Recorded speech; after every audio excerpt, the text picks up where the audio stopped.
आपण बघत आहात आवाज कसमादेचा।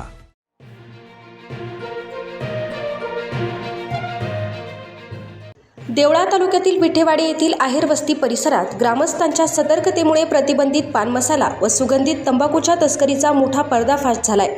बुधवार दिनांक 8 जुलै रोजी रात्री संशयास्पद हालचाली करणारी MH41BL 9848 क्रमांकाची मारुती सुझुकी इर्टिगा ग्रामस्थांनी अडवून देवळा पोलिसांच्या ताब्यात दिली। वाहनाची तपासणी केली असता मोठ्या प्रमाणात प्रतिबंधित गुटखा व सुगंधित तंबाखूचा साठा आढळून आला। नाशिक विभागाचे अन्न सुरक्षा अधिकारी चेतन परदेशी यांनी दिलेल्या फिर्यादीनुसार वाहनातून विविध प्रकारचा प्रतिबंधित पान मसाला व तंबाखूचा साठा जप्त करण्यात आला।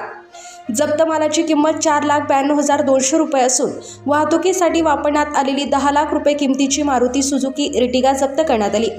अशा प्रकारे पोलिसांनी एकूण 14,92,200 रुपयांचा मुद्देमाल जप्त केला आहे। या कारवाईतील सर्वात धक्कादायक बाब म्हणजे गुटखा वाहतुकीसाठी वापरण्यात आलेली अत्याधुनिक तंत्रज्ञान वाहनाच्या पुढील व मागील नंबर प्लेट समोर रिमोटद्वारे नियंत्रित होणारा काळा पडदा बसवण्यात आला होता। रिमोटचे बटन दाबताच काही क्षणात नंबर प्लेट पूर्णपणे झाकली जात असल्याने वाहनाचा क्रमांक दिसत नव्हता। त्यामुळे पोलीस, परिवहन विभाग आणि CCTV कॅमेऱ्यांची दिशाभूल करून प्रतिबंधित मालाची वाहतूक करण्याचा प्रयत्न होत असल्याचे तपासात उघड झाले। या प्रकरणी हेमंत प्रभाकर पवार राहणार भौर तालुका देवळा याला अटक करण्यात आली असून कुणाल संजय मेने राहणार खर्डे तालुका देवळा हा फरार आहे। त्याचा पोलीस शोध घेत आहेत।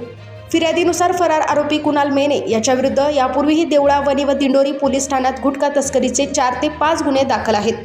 त्यामुळे तो सराईत गुटखा तस्कर असल्याचे नमूद करण्यात आले असून त्याच्याविरुद्ध महाराष्ट्र संघटित गुन्हेगारी नियंत्रण कायदा मोक्का अंतर्गत कारवाई करण्याची मागणी अन्न व औषध प्रशासनाने केली आहे। या प्रकरणी देवळा पोलीस ठाण्यात विविध कलमान्वये गुन्हा दाखल करण्यात आला आहे। पोलीस निरीक्षक सार्थक नेहते यांच्या मार्गदर्शनाखाली पोलीस उपनिरीक्षक विनय देवरे तसेच पोलीस हवालदार नितीन बाराहाते, राहुल शिरसाट, दिलीप सोनवणे आणि श्रावण शिंदे पुढील तपास करत आहेत। पोलीस स्टेशन देवळा हद्दीतील विठेवाडी या गावी विठेवाडी ग्रामस्थ व पोलिसांनी संयुक्त कारवाई करत गुटख्याची एक कार पकडली होती। त्या गाडीमध्ये जवळपास 4,92,000 रुपयाचा प्रतिबंधित तंबाखू व गुटखा होता। या ठिकाणी आम्ही आरोपी हेमंत प्रभाकर पवार राहणार भौर यास ताब्यात घेतले आहे व कुणाल संजय मेने राहणार खर्डे हा त्या ठिकाणून फरार झालेला आहे। आम्ही तत्काळ अन्न व औषध प्रशासनाच्या पथकाला पाचारण केलं होतं।